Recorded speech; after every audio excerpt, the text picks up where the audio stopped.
Welcome to Building My Legacy podcast. This podcast is designed for leaders and entrepreneurs who want to leave a legacy and will provide strategies that focus upon key elements for legacy creation, determining your desired impact and its benefit, increasing your legacy's reach by engaging key stakeholders, planning, prioritizing, and executing.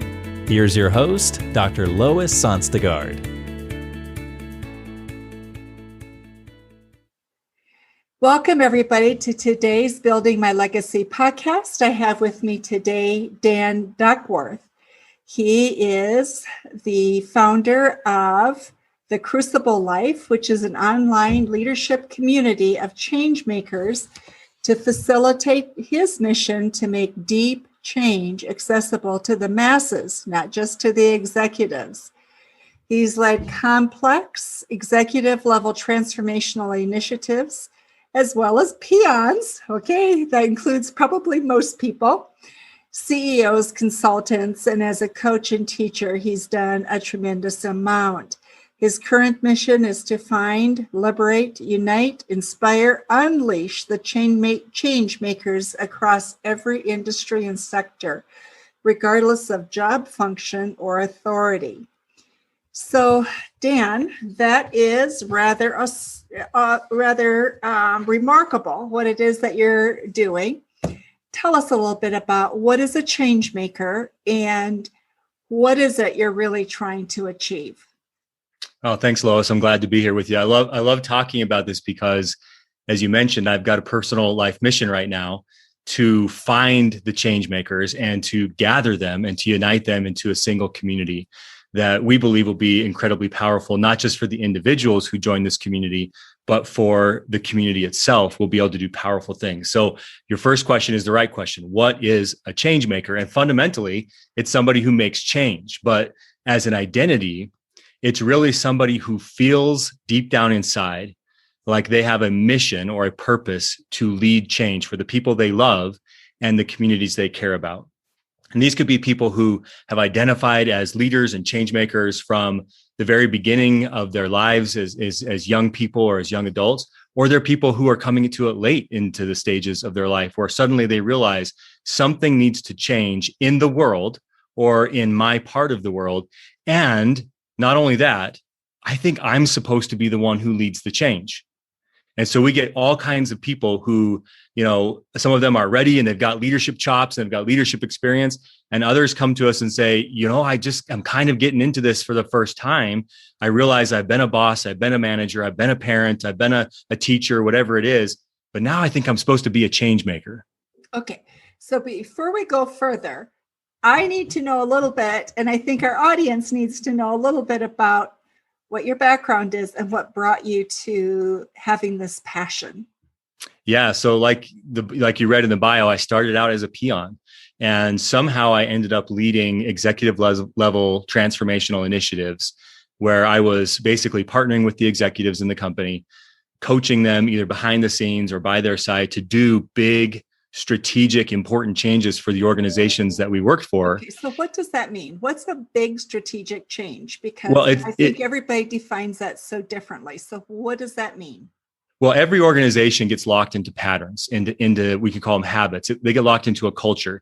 And when that culture serves your mission's goals, well, that's great. Culture is a fantastic thing. But when that culture becomes counterproductive, it becomes obstructive to the actual goals of the organization. Now you've got new leaders, new executives who stand up and they say, we're going to do X, Y, Z for the good of the company. And then nothing happens because the culture is locking us in place. And those executives who might have been great managers or great finance, minds or brains or whatever it was, suddenly they find that they can't do what they want to do. They can't do what needs to be done for the organization and for the constituents or the customers that the organization serves. And so that's when you need a transformational initiative. You need to lead some kind of strategic objective, whether it's a new product, whether it's a new market change, whether it's an HR restructuring. But those things are fundamentally have to be transformational because they are up against the culture. And so what I found when I was a young person in organizations was that these executives had no idea how to lead through culture change. And it's not just changing culture. That might be one of the goals, but it's leading through culture to accomplish whatever needs to be done for the sake of the organization. And so my trajectory was, after a decade of finding myself, as the lowest person in the organization, suddenly helping executives lead these initiatives, because I seemed to be able to see things and understand things and lead things with respect to culture. Then I got asked by a leadership consultant to come outside, as we would call it, to come on the outside and to teach other people how to do that.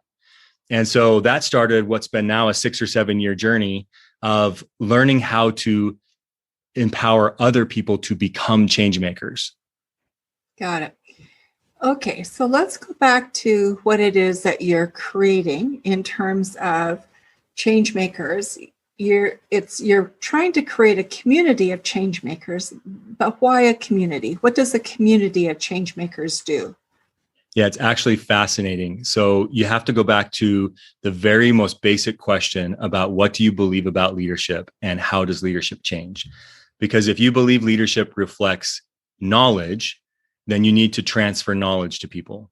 If you believe leadership reflects skills, then you need to help them practice and give them formulas and steps. But if you believe leadership reflects character, then the way you go about leadership development is totally out of step or out of alignment with the traditional approaches to leadership development. We believe fundamentally, and we believe the research also backs this up, that leadership performance reflects character. Therefore, if you want to transform your leadership performance, you have to transform your character. That is not easily done. Just like culture is not easily transformed, character is not easily transformed, but it's possible. And so we've developed some processes and approaches over the last couple of years that have unlocked a few keys, a few secrets, if you will. One of our secrets, Lois, is community. We have found that when the natural process is when the right people engage in the right conversation, in the right mindset, they begin a transformational journey and they sustain a transformational journey. So our job, my job is I thought it was to stand up and teach people about leadership. I thought I was supposed to be a smart guy and get up and be a guru. And what I've learned over the last 6 or 7 years of doing this is my job is actually to just gather the right people, put them in the right mindset and frame up the right conversation, and then step back and watch the magic happen as their journeys take off. So character is being defined. Who defines character? Because we have a lot of people right now. You have social media, you have politicians, you have many different groups trying to define what is the correct character. So when you start talking about that, what are you really meaning and what are you implying by that? It's a great question. I'm glad you asked that, because to us, character has a very specific meaning. And yes, it can be defined differently, but when you come and you interact with us, character is your default mental model. It's your default behavioral patterns. It's what you do when you get in a situation and you don't have the time or the luxury to think about it. That reveals your character, which is a reflection of your life experiences and how you've interpreted those life experiences. So we do not talk about character as if it is good or bad. We talk about character as if it's helping you reach your objectives or it's not helping you reach your objectives. Okay, so it's not really a moral judgment. It's really more of a strategic judgment. And what you look at is, are you getting the results you want? Okay, we have leaders come to us every day and they say, I used to be a great leader. I used to get great results, but I'm stuck. And the things that I was doing before aren't working now. Well, that's a reflection that your character is locked in and you need to go through a character change. You need to become fundamentally a new person so that you can behave differently in these new situations and get different leadership results. So how is that different from a mindset perspective or belief perspective? Yeah, so it's probably more akin to beliefs and assumptions than it is to mindset. But mindset is a critical part of character change. You have to get into a growth mindset in order to change your character. And character really does reflect your beliefs about yourself, about others, and about the situation that you're in. And so the key here is, how is character transformed? Dr. Avolio at the University of Washington, he says it best. character is fundamentally transformed through crisis. We get locked into beliefs, we get locked into behaviors, and it's really a crisis that shows us that we're in a failure state. And then we are forced to experiment with new behavior. We spend our whole lives resisting doing things in a new way, in a risky way, because we can't take the chance. When crisis hits, you have nothing to lose, so you start to experiment. So Lois, the question that we started to ask ourselves as we understood the research and as we understood our own experiences was, how do you entice people to self-initiate crisis-like situations in their lives when their default, when their DNA says, I'm supposed to work to avoid a crisis, but actually, if you want character change, you have to walk into the crisis. Okay. So by implication, that also means the organization as a whole needs to be in a similar state to be motivated to move. Am I correct? That's very perceptive, very intuitive. Yes. You can't really lead deep change for an organization unless you as a leader are experiencing deep change as an individual, and vice versa. You can't really experience individual deep change unless you're leading your organization into the same kind of experiences, because your character is situationally defined. It's situationally relevant. And so if the situation doesn't call for character change, doesn't give you opportunities to grow and to develop, you can't do it. So part of leading your own personal journey is figuring out how to transform the community that's around you, your team, your department, your family, your church, your school, whatever it is. Okay, so you're creating a community to do this. Community creates that incubator, so to speak, where character can redefine itself, right? Yeah. If you think about self-determination theory, they say there's 3 conditions, psychological conditions, that have to be met in order for somebody to do something hard, to choose to go into the crisis, to choose to go into the refiner's fire. And those 3 psychological conditions are: number 1, you have to feel like you're making your own choices and you're not being forced into it. Number 2, you have to feel like you can be successful, that even though you're going to go through something hard, that you actually could achieve the goal and make it through. Number 3 is you have to feel like you're surrounded by people who support you. Okay, so that's where the community really comes into play, is when you're alone inside an organization trying to lead deep change. I've been there. That is an incredibly lonely and difficult place, because the culture by definition resists deviance. And so when you deviate from the norms, the culture and the people who represent the culture, they push back on you. They will, when you really get outside the lines, they will try to squash you. And that's a very difficult, traumatizing place to be. And so if you can belong to a community of people who are like-minded, who are change makers in their own worlds, in their own organizations, now you have that validation. You have that place to go to recover, to get ideas, to build your courage, and to go back into your organization and keep fighting the good fight. So what you've got, it's like a support group for change makers. Is that correct? Yeah, it's like a support group that is specifically designed to ramp up your passion, your energy, your engagement, and really to spur within you the ideas to go lead change. Because that's the interesting thing, Lois. When I first got into teaching leadership, I would teach content. I would teach principles, frameworks, theories, you name it, from academics, mostly from the University of Michigan, because that's where we got our start. And as I taught the content, I noticed that people were always very interested. But when I slipped into teaching from my experiences, the people were moved.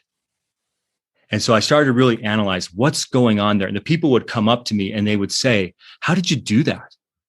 Right. And I would say, "What are you talking about?" They say, "Well, where did you get the ideas?"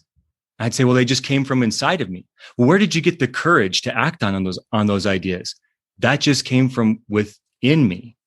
So the question became, how do we help people discover their own ideas and develop their own courage? We cannot give you the solutions. And that's the problem that we have in the leadership development industry, is so many of us are so bent on giving the answers, on being the smart person in the room, on letting everybody know that we've done it before. And if you just copy us, your life will be great. And it doesn't work that way.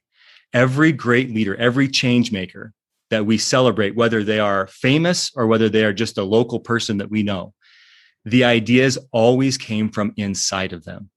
And the courage was always theirs to act. And so we have taken a very different approach, which is how do we create those unique psychological conditions that invite people to take their own journeys into leading deep change? Okay, so let me understand something.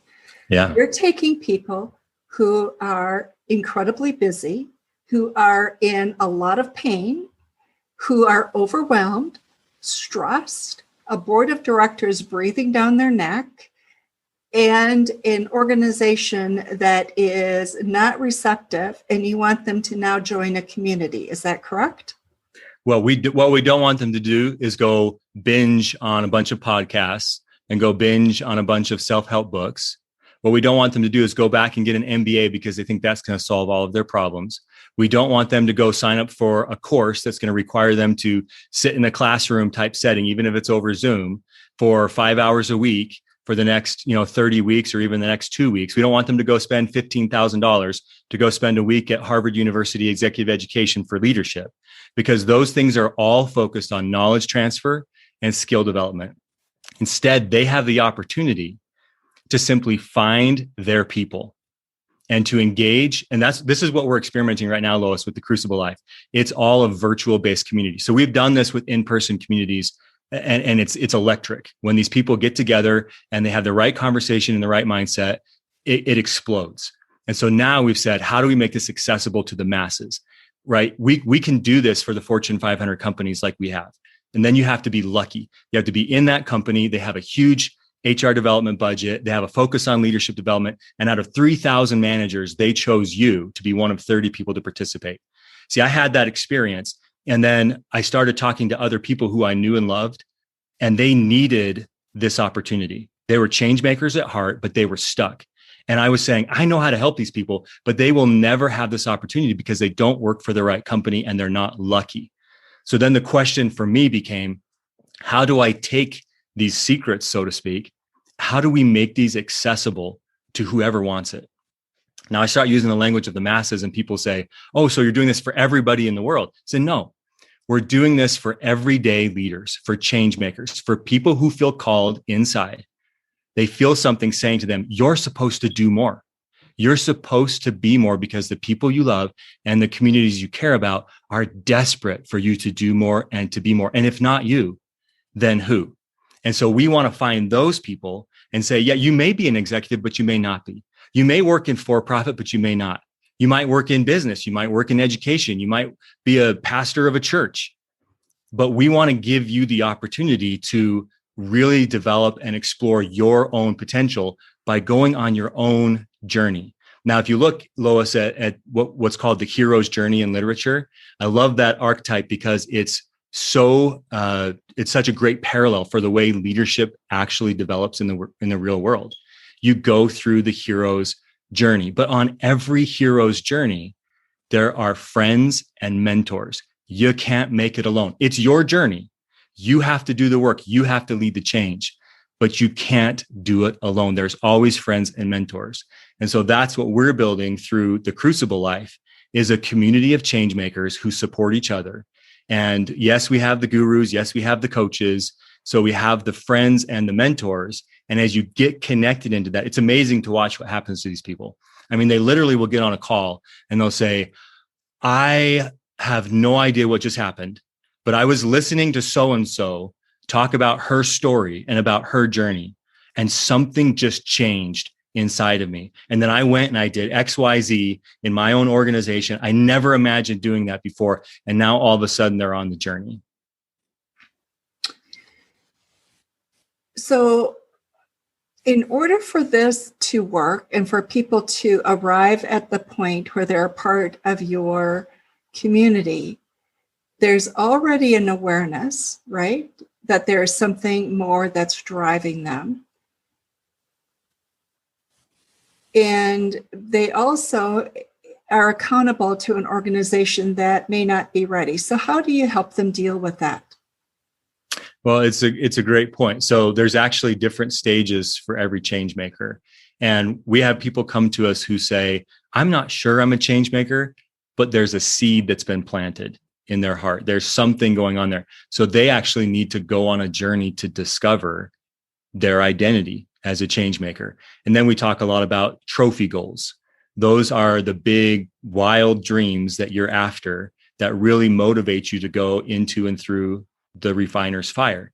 Well, a lot of people say, well, I don't know what my trophy goal is. I don't have it. Well, guess what? You get to go on a journey because it's in there and it's part of you unlearning a lot of your own inhibitions, a lot of your own assumptions. It's a part of you defining your values. And we don't do a lot like traditionally you would see in leadership development. We don't like sit down and like write out your values or take a test to understand your values.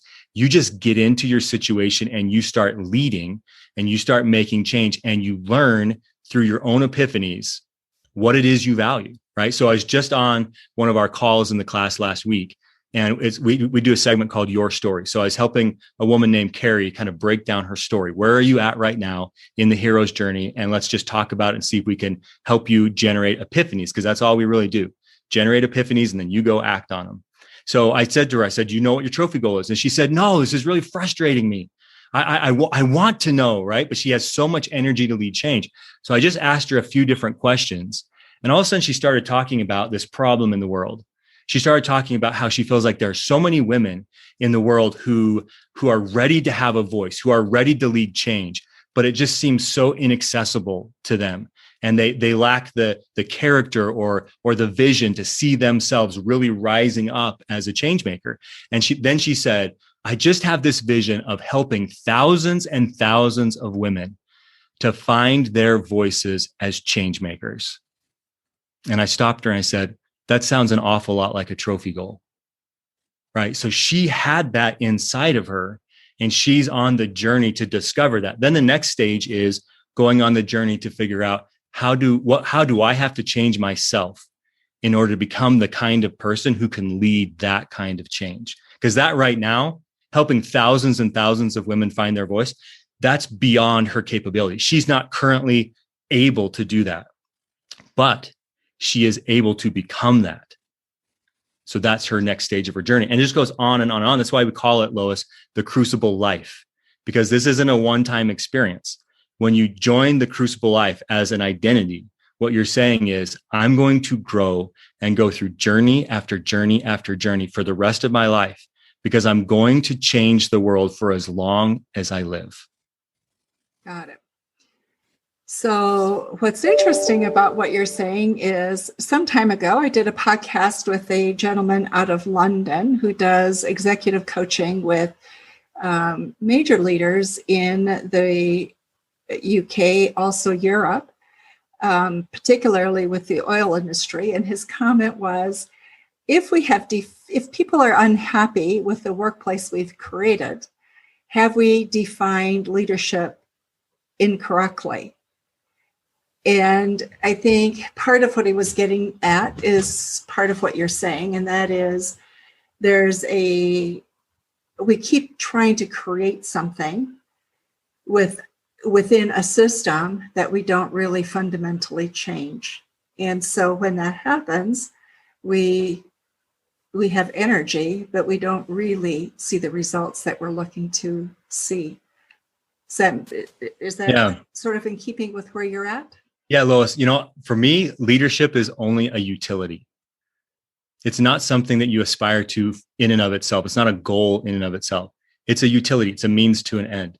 There is change that needs to be made for the organization, for the market, for the industry, for the sector, for the community. And therefore, we need leadership to help us reach that. And so ironically, what we've discovered is that that's also relevant to how leadership has grown. You don't become a better leader by trying to become a better leader. You become a better leader by hyper-focusing on your problematic situation and saying, what do I need to do differently to get different results here and now? The analogy that I use is, if you're a kayaker, it's not saying, how do I become a better kayaker? It's saying, I'm in the whitewater right now. And I've got to figure out how to get over there from here to there safely, effectively, quickly, whatever the goal is. And I'm going to start to experiment because what I'm doing right now isn't getting me the results that I want.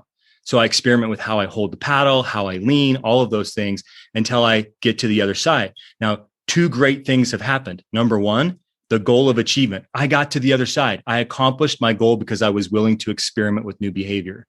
So that's fantastic. But number two, in the process, I learned so much about myself, about the river, about the laws of physics, about kayaking in general. And now I am a better kayaker. And so it's the same with leadership. Leadership is a utility. So we get in these problematic situations and we, through the conversations, we help you hyper-focus. What is going on right now? What's really happening? Not what you tell yourself is happening, but what's really happening. And how do you begin to experiment with new behaviors until you get the results that you want? In the process, the goal of achievement, you raised profits, revenue, market change, new product, whatever it was, you changed your school, you got student achievement, whatever is your goal, right? You reached your goal. And in the process, you became a better leader. You developed character assets that you now take with you into the next leadership journey. Got it. So I think it's an incredible challenge. I think there are a lot of people who will love to be a part of this community. So we will have information about Dan and his work in the show notes for you. Dan, our time is almost up. Thoughts that you would like to make sure that the audience gets before we close, or things that we have started to talk about but are incomplete? Well, I just think it's interesting how there's so much flux and change in the world right now. And if you think about where we've been with COVID and everything through the last year, what I hear repeatedly is people saying, I don't like the status quo. I don't like the way things are. Now, a lot of these people are people who are stuck, not in terrible situations. They're actually stuck in pretty good situations. They've got good jobs, they've got good benefits, they've got stability. And yet there's something inside of them that says, I think I'm supposed to do more.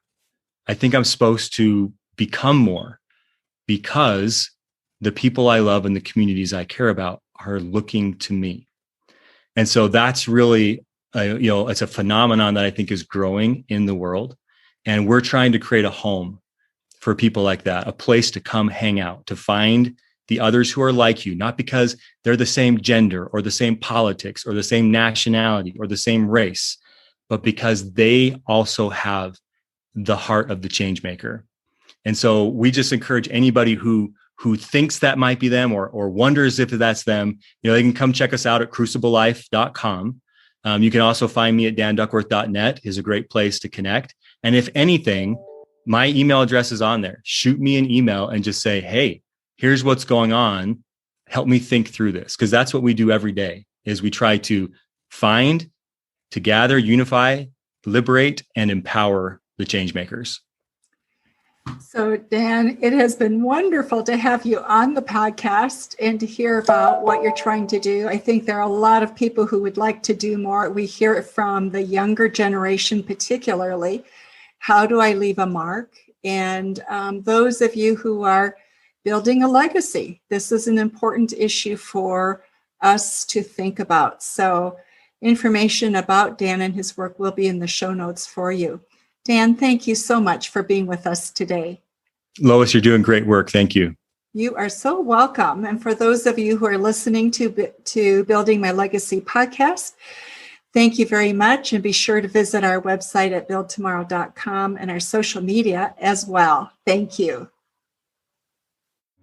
You've been listening to Building My Legacy podcast with Dr. Lois Sonstegard. To book your appointment with Dr. Sonstegard, visit www.buildtomorrow.com.